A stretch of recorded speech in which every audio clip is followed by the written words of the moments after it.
Hi, I'm Charlie, I'm back and welcome back to the Hismario123 Show, and I thought we'd do something a little bit different today. See, normally in these episodes, I come up with 3 topic ideas and then just say random things that come into my brain.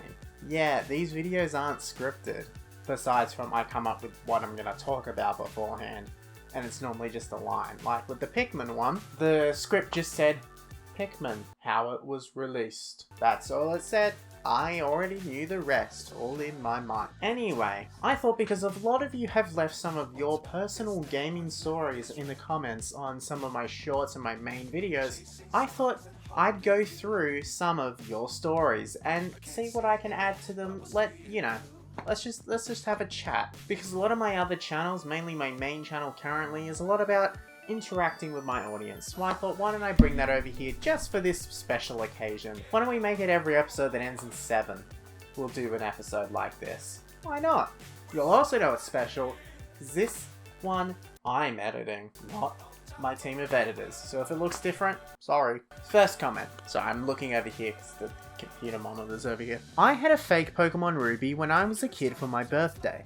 The game would only go to the part where I talked to May on the cliff, and the game just glitches and eventually black screens.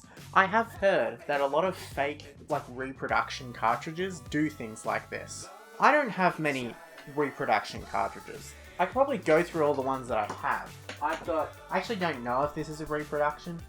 It was sold to me as a reproduction, but I don't actually know if it is. The seller also didn't know if it was a reproduction or not, but we both just assumed it probably was. It's Pokemon Platinum for the DS. Now the case itself, although very stiff, looks somewhat real, but then, and it's a US copy.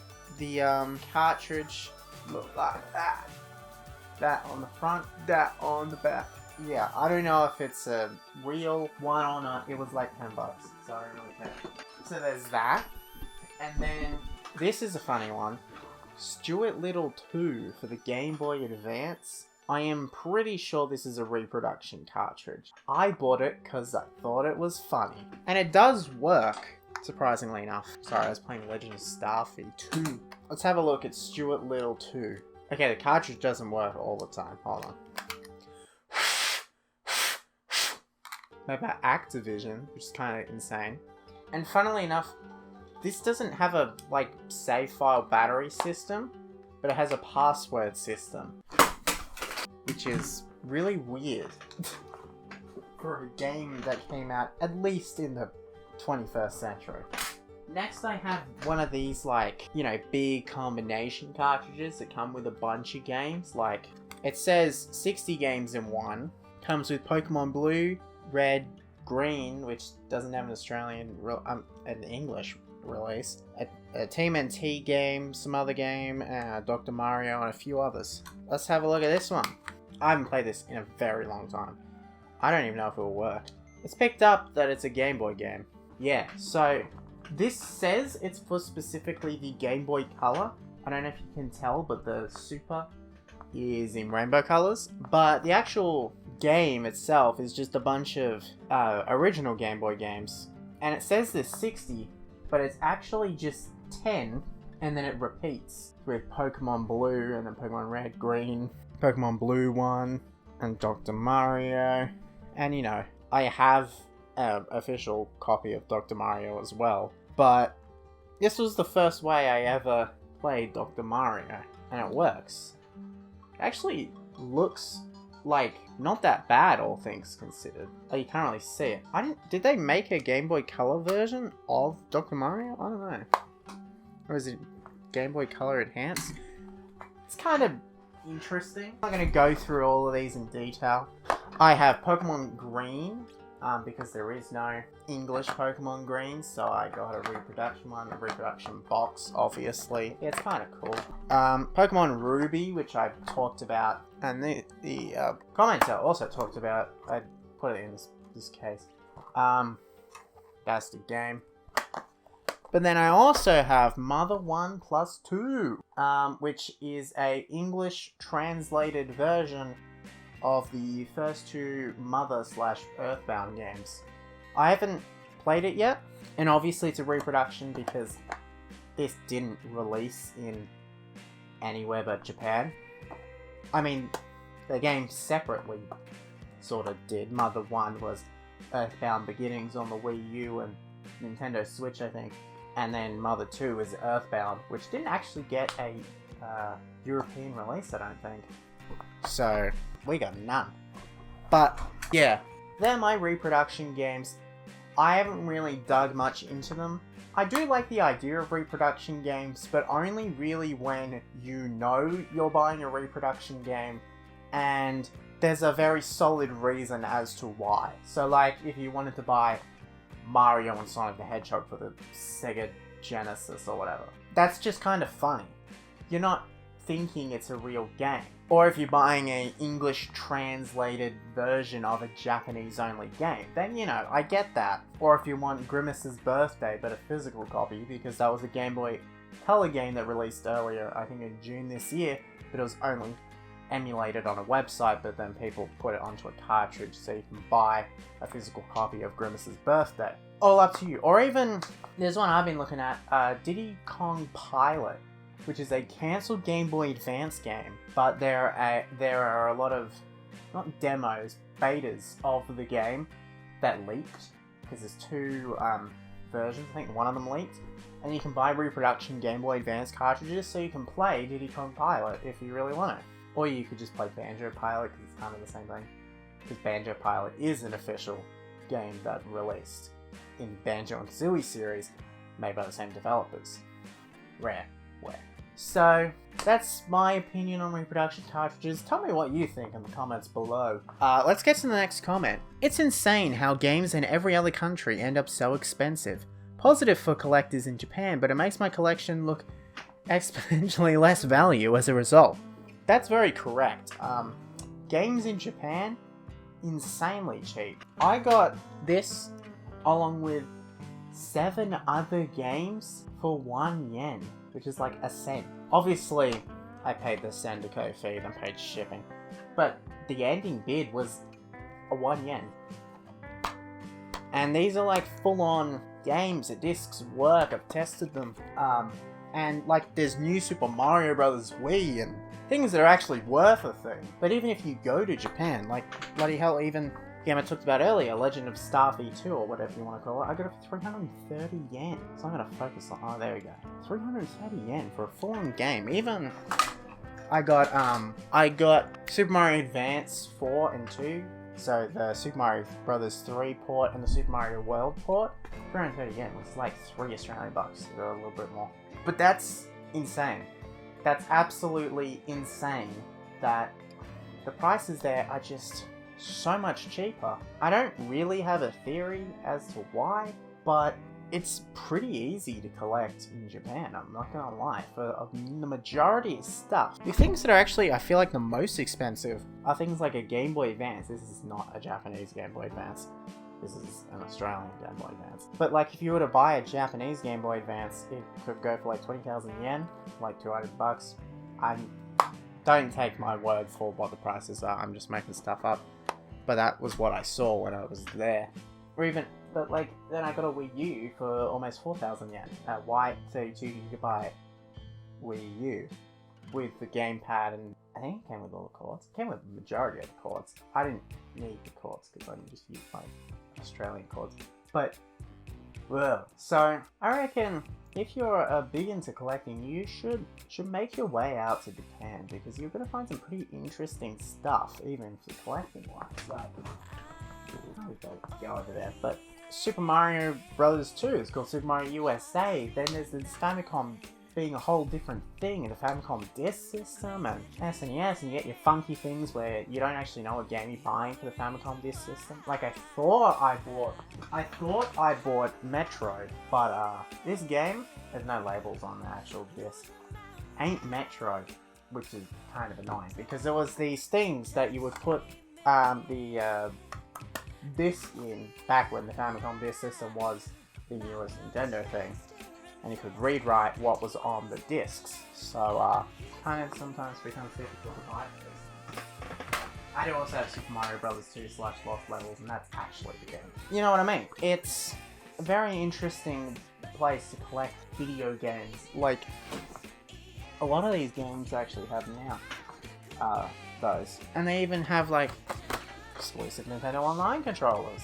Because, obviously, the Famicom did not release overseas. So, yeah. That's what... I'd have the box sideways because I opened it. But, yeah, it's kind of cool.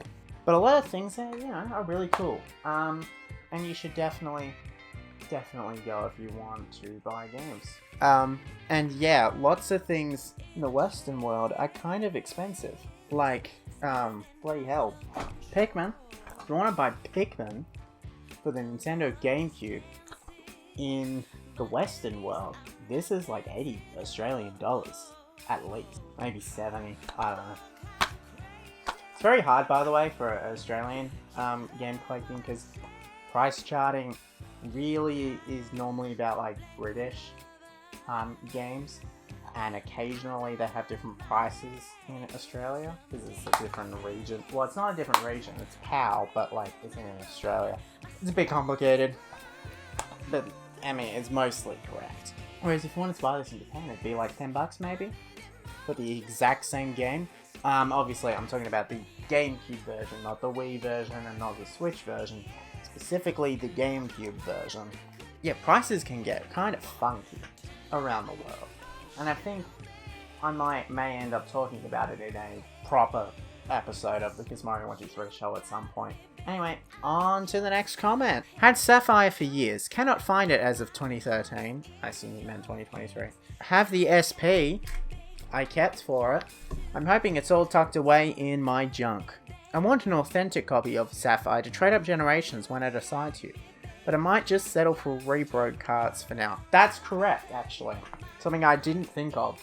If you buy Reproduction, specifically Pokemon, I'm pretty sure you cannot trade between games, and especially between generations, like going from this to Pokemon Box on the GameCube through the link cable and all this other stuff. I don't think that's possible, because it's not an official Nintendo authorized copy of the game. So buyer beware, obviously. I don't intend to trade Pokemon through generations, so I'm not really bothered. But obviously that is a problem that can happen if you buy Reproduction, or if you emulate, or whatever. The only way to trade between generations is to buy an official copy of Pokemon Ruby, and that can be like $200. But that is the danger of buying Reproduction cartridges. A lot of the time, you can't do things in the games that were intended to be done because something specifically in the Nintendo version of the cartridge has to be there for it to happen. And because they're Reproduction cartridges, it's just a ROM chucked on a cartridge, so it's not going to be able to do the same thing that a Nintendo officially made cartridge can do. So that can be a problem. I can't really think of any other examples that aren't Pokemon games, but I think that's the biggest offender when it comes to things like that. But obviously you buy Reproduction Pokemon cartridges because the actual games are like $6 million. Obviously I'm exaggerating. The only way if you want to trade is to buy an official game. And you know what, that's fair enough. That I'm not arguing that that's a bad thing. That's not a bad thing. You legally are not supposed to be selling Reproduction cartridges anyway, so you shouldn't even have your hands on them, legally speaking. But whatever. So I think if you were to buy a Reproduction cartridge, you need to know it may not work properly. It may not save. Mine saved, both of my Pokemon ones, and even the bloody multi-cart saves, I think. I haven't played, but I'm pretty sure it did, because I think I've opened them a few times and still save files from whoever previously owned it. But 9 times out of 10, I don't think it's probably going to work entirely. Like that other comment said, it might just cut to a black screen. There are bad things that can happen because you buy a Reproduction cartridge. Because you're not meant to buy Reproduction cartridges. Obviously. Sometimes even, I know there was this like meme going around that Nintendo had some anti-piracy measures in games.